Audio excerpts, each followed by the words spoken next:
Денеска премиерот Димитар Ковачевски во придружба со директорот на Агенцијата за финансиска поддршка во земјоделството и руралниот развој Никица Бачевски беа во работна посета на фабриката за преработка на ориз Левидиагро.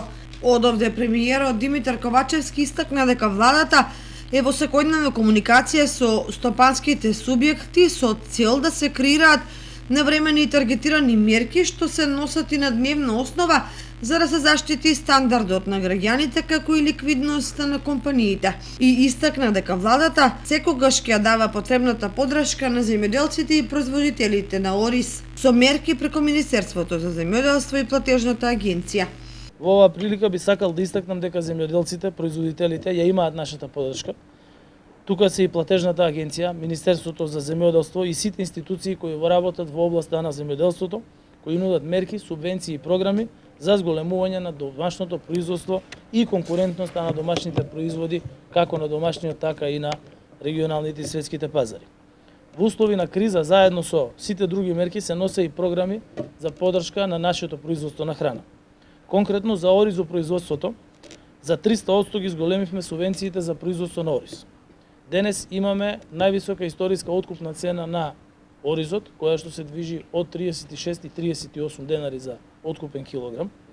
Навремено ги исплативме субвенциите за полјоделците и за 2364 производители на ориз, а добија и зелена нафта со зголемен износ од 1600 денари по хектар.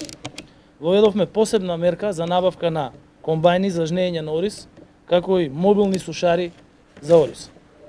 Воведовме нова мерка од програмата за рурален развој со која им помагаме на откупувачите и преработувачите на бел ориз да го зголемат извозот и да ги намалат трошоците за амбалажа, која што е мерка првпат воведена во нашата држава. Директорот на Агенцијата за финансиска поддршка во земјоделството и руралниот развој Никица Бачевски ги истакна новите мерки за финансиска поддршка на оризопроизводителите.